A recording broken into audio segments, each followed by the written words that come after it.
Hi, and welcome to another video of the listening practice series on my channel in English with Lisa. The short stories in these videos are all created and narrated by me. It's my voice you hear, not that of an AI, artificial intelligence program. This listening series is entirely in English, and it's separated in playlists of different levels, from A1 all the way up to C1 and C2. So, let's get started. Grab a notebook for any new vocabulary, get comfortable, and enjoy today's story. Welcome to today's short story, The Library of Forgotten Dreams. Chapter 1, The Discovery. Thomas Everly had walked past the same alleyway for 7 years without ever noticing the narrow passage between the century-old bakery and the cobbler's shop. This morning, however, a peculiar shimmer caught his eye, a flash of golden light that seemed to beckon him. Perhaps it was the unusual fog that had settled over the city, or perhaps it was because today marked exactly 1 decade since he had abandoned his dreams of becoming a composer.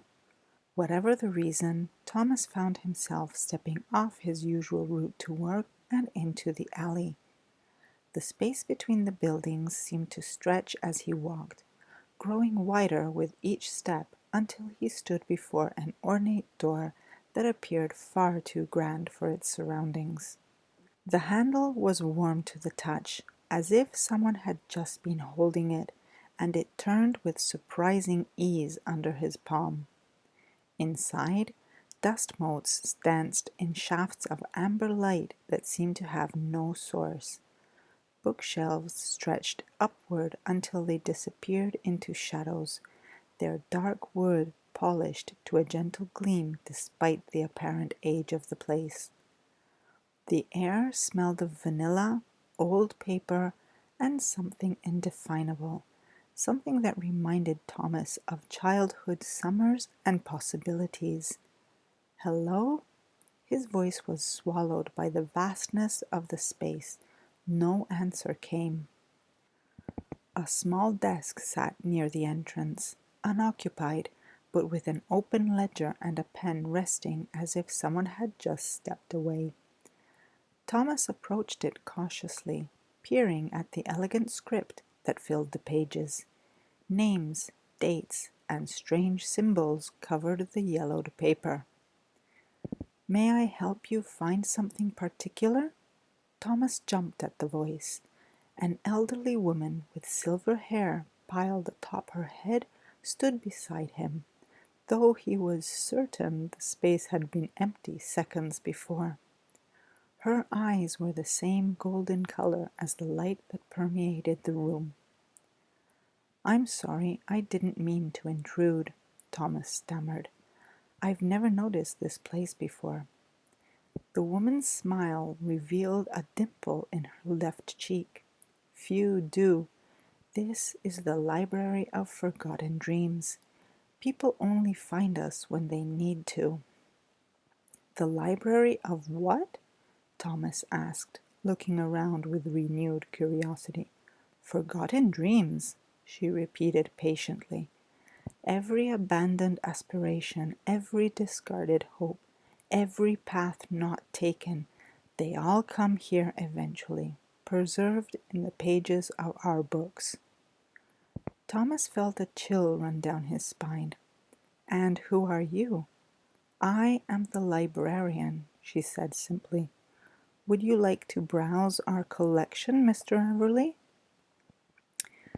He hadn't told her his name.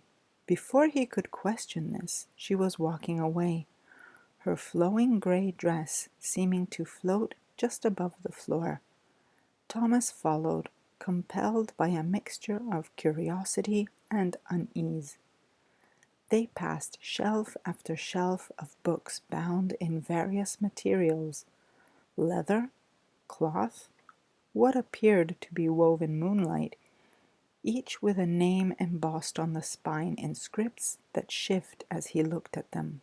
"Here we are," the librarian announced, stopping before a modest shelf about chest high. She traced her finger along the spines until she found what she was looking for. Ah, yes. The book she pulled out was bound in deep blue leather that reminded Thomas of the notebook where he had once composed his music. It had his name on it in silver lettering that seemed to vibrate slightly beneath the librarian's touch. "This one is yours," she said, holding it out to him. "Would you like to read it?"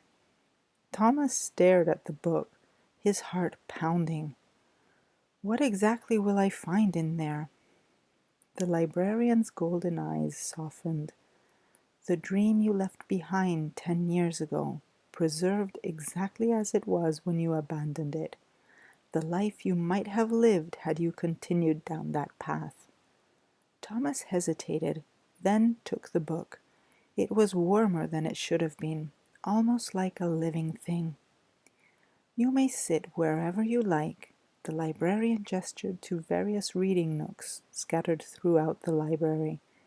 "Take your time. The outside world will wait."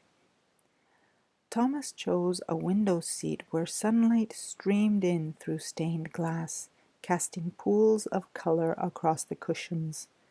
With trembling hands, he opened the book to the first page and began to read. The words seemed to rise from the page, forming images in the air before him. He saw himself younger and filled with fierce determination, composing late into the night. He watched as this alternate Thomas performed his first original piece to a small but appreciative audience. The images shifted, showing years passing as his music gained recognition, as he traveled to concert halls across the world. Thomas couldn't tear his eyes away as he saw the life he might have had unfold before him. The struggles, yes, but also the profound fulfillment of creating music that moved people to tears, to laughter, to deep reflection. He saw the colleagues who would have become friends, the mentor who would have guided him, the small apartment in Vienna where he would have written his most acclaimed work. When the final page turned itself, Thomas sat in silence, tears streaming down his face. The sun had shifted, and the colored light no longer fell upon him. How long had he been reading? Minutes? Hours? The librarian appeared beside him again, silent as a shadow. "Now you know," she said softly. "Yes," Thomas whispered, closing the book gently. "Now I know." Chapter 1, Comprehension Questions. Number 1. What is the name of the place Thomas discovers? A. The Archive of Lost Opportunities. B. The Library of Forgotten Dreams. C. The Repository of Abandoned Paths.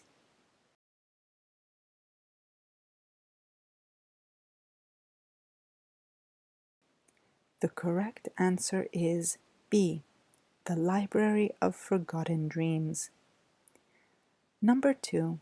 How does Thomas find the library? A. He deliberately searches for it after hearing rumors. B. The librarian invites him through a letter. C. He notices a golden shimmer in an alleyway he's passed for years.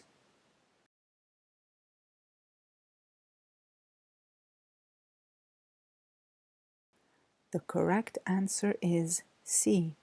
He notices a golden shimmer in an alleyway he's passed for years. Number 3.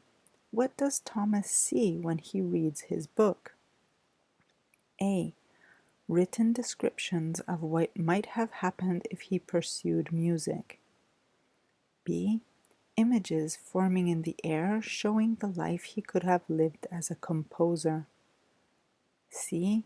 Musical notes that play the compositions he never wrote.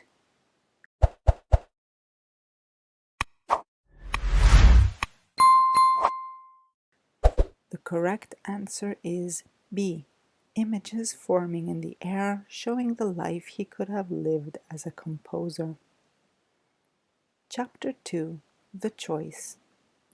For the next week, Thomas returned to the library each day after work. Sometimes he would read his own book again, dwelling on different moments of the life he hadn't lived. Other times he would wander the endless shelves, occasionally pulling out books belonging to strangers, glimpsing abandoned dreams of exploration, invention, love, and art. "Why do people give up their dreams?" he asked the librarian on the 5th day, as she arranged newly arrived volumes on a cart. She paused, considering his question. "Fear, mostly. Sometimes necessity. Occasionally wisdom." She shelved a book bound in what appeared to be woven grass. "Not all dreams should be pursued, you know. Some are best left here with us." "And mine?" Thomas asked. The librarian smiled enigmatically. "That's not for me to say." By the 8th day, Thomas had made a decision. He entered the library with purpose, finding the librarian cataloging near the eastern windows where morning light spilled across ancient texts. "I want it back," he declared without preamble. The librarian looked up, her golden eyes unreadable. "Your dream?" "Yes." Thomas's voice was firm. "I've wasted 10 years already. I don't want to waste any more." The librarian set down her pen. "It's not that simple, Mr. Everly. You can't simply pick up where you left off. The path shown in your book no longer exists exactly as you saw it." "I understand that," Thomas said, "but I can start again, can't I? Create a new path." "You can," she acknowledged, "but there is a price." Thomas frowned. What kind of price? "Balance must be maintained. To reclaim an old dream, you must place something else on our shelves in its stead." "What would I have to give up?" The librarian gestured around them. "Something of equal value. Perhaps the life you've built instead, your current career, the relationships you've formed in these 10 years. Thomas felt his certainty waver. He thought of his modest but comfortable apartment, his job as an accountant, not thrilling but stable. He thought of Sarah, whom he'd been dating for 2 years, and their tentative talks of a future together. He thought of his friends, his routines, the small pleasures of his ordinary life. "I need time to think," he said at last. The librarian nodded. "Of course, but don't take too long. Dreams become more firmly fixed in our archives with each passing day." That night, Thomas couldn't sleep. He pulled out his old compositions from a box he'd kept hidden in his closet. The notes seemed to dance before his eyes, awakening a yearning he'd suppressed for a decade. He sat at his small electronic keyboard and, with rusty fingers, began to play a melody he'd composed at 22. The next morning, bleary-eyed but determined, he returned to the library.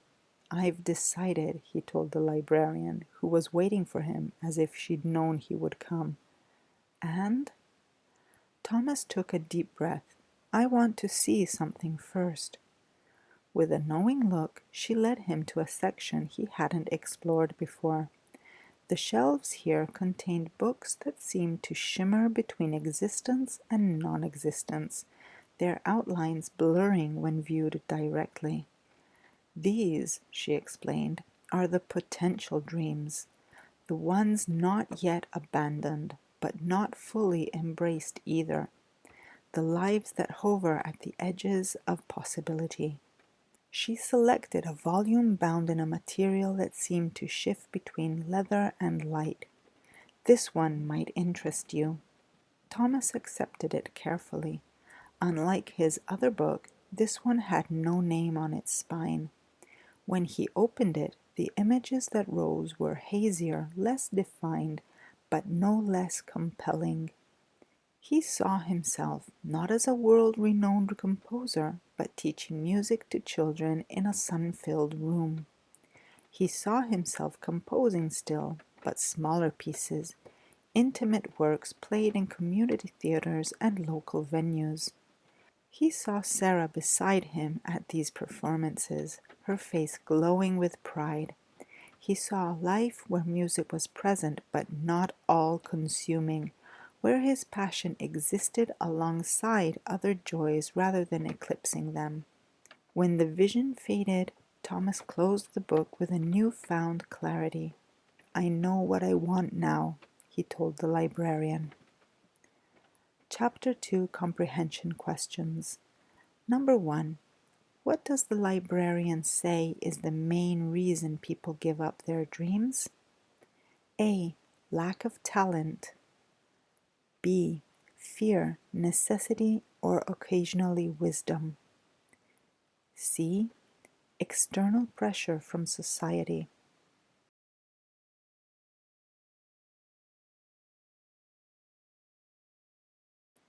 The correct answer is B. Fear, necessity, or occasionally wisdom. Number 2. What price must Thomas pay to reclaim his abandoned dream? A. He must give up something of equal value, like his current life. B. He must spend 10 years working on music. C. He must help another person achieve their forgotten dream.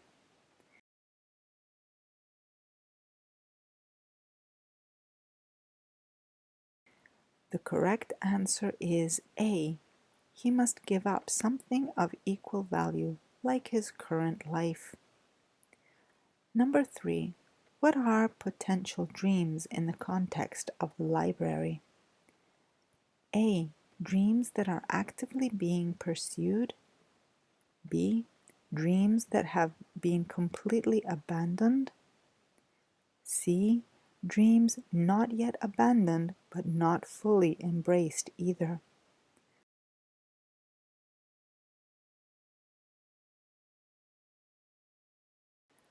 The correct answer is C. Dreams not yet abandoned but not fully embraced either. Chapter 3. The Integration. The next morning, Thomas called in sick to work for the first time in 3 years. Instead of his usual route to the office, he walked to a small music shop he'd avoided for a decade. The bell above the door jingled as he entered, and the scent of wood polish and new strings enveloped him. "Can I help you?" asked an elderly man polishing a violin. "I hope so," Thomas replied. "I'd like to look at your keyboards, and I'm wondering if you know of any music teachers looking for students." By the evening, Thomas had purchased a proper digital piano and scheduled his first lesson in 10 years, not as a student, but as someone refreshing long dormant skills. When Sarah called, he told her everything about the library, about his abandoned dreams, about his new resolution. "I've always wondered why you never talked about music," she said after listening intently. "Sometimes I would catch you tapping rhythms on tabletops or humming compositions. I could tell there was something there." "I didn't think I could have both," Thomas admitted. "A normal life and music. It seemed like it had to be all or nothing." "That's rarely true about anything worth having," Sarah replied. The next day, Thomas returned to the Library of Forgotten Dreams one last time. The librarian was arranging fresh flowers in a vase near the entrance, their petals the same golden hue as her eyes. "I've made my choice," Thomas told her. She smiled. "I know." "I'm not taking my old dream back," he continued. "Not exactly, but I'm not leaving it here either." The librarian led him to where his book waited on its shelf. When Thomas reached for it, however, something strange happened. The book seemed to resist his touch, then gradually began to fade, becoming translucent. "What's happening?" he asked, alarmed. "It's no longer a forgotten dream," the librarian explained. "You've already begun to integrate it into your life in your own way, not as it was originally envisioned, but as something new." Thomas watched as the book disappeared entirely from the shelf, leaving no gap behind, as if it had never existed. "Does this happen often?" he asked. The librarian's expression grew wistful. "Not as often as I would like. Most people who find us either cling to what might have been, becoming lost in regret, or they reject their past dreams entirely, convincing themselves they never truly wanted them. And what happens to them? They return to their lives unchanged and eventually forget we exist at all." Thomas looked around the vast library with new eyes, seeing the countless volumes that represented lives half-lived, paths abandoned. "Will I forget this place too?" "Perhaps," the librarian admitted, "but the lesson it taught you, that will remain." As Thomas turned to leave, he noticed something he hadn't seen before. A small door behind the librarian's desk, slightly ajar. Through it, he glimpsed another library, mirror-like but subtly different, its light silvery rather than gold. "What's through there?" he asked. The librarian followed his gaze. "The library of dreams yet to be," she said softly, "but that's a journey for another day, I think." Thomas nodded, understanding that some discoveries came only when one was ready for them. He thanked the librarian and stepped back into the alleyway, which now seemed perfectly ordinary in the morning light. Over the months that followed, Thomas created a new rhythm to his life. He kept his accounting job but reduced his hours, using the extra time to teach music at a community center. In the evenings he composed, not grand symphonies for worldwide audiences, but intimate pieces that spoke of everyday beauty and quiet revelations. A year later, he performed a small concert at a local cafe. Sarah sat in the front row, along with colleagues who expressed surprise at his hidden talent and students who watched their teacher with admiration. As he played his final piece, inspired by golden light and endless shelves of possibilities, Thomas thought he glimpsed the librarian standing at the back of the room, a pleased smile on her face.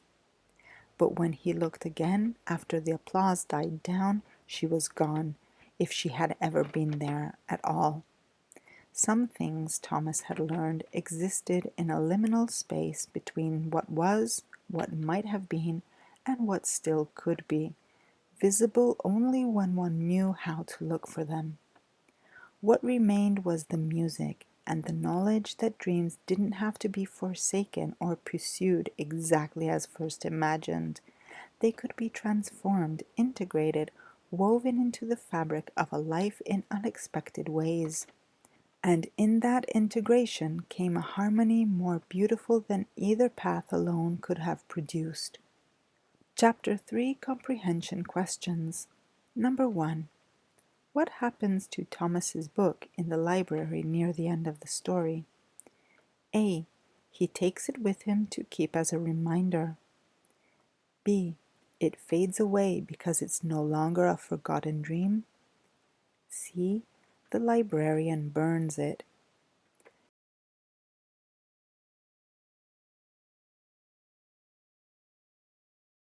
The correct answer is B.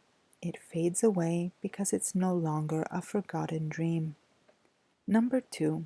What does Thomas ultimately decide to do about his music? A. He abandons it completely to focus on his current life. B. He quits his job to pursue music full-time exactly as shown in the book. C.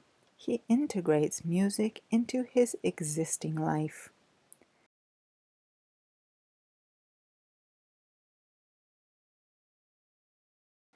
The correct answer is C. He integrates music into his existing life. Number 3. What is revealed to be behind the small door near the librarian's desk? A. The librarian's private quarters. B. A garden where dreams first begin to grow. C. The library of dreams yet to be.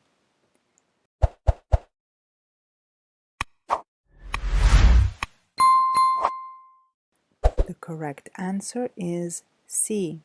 The library of dreams yet to be. Epilogue, The Return.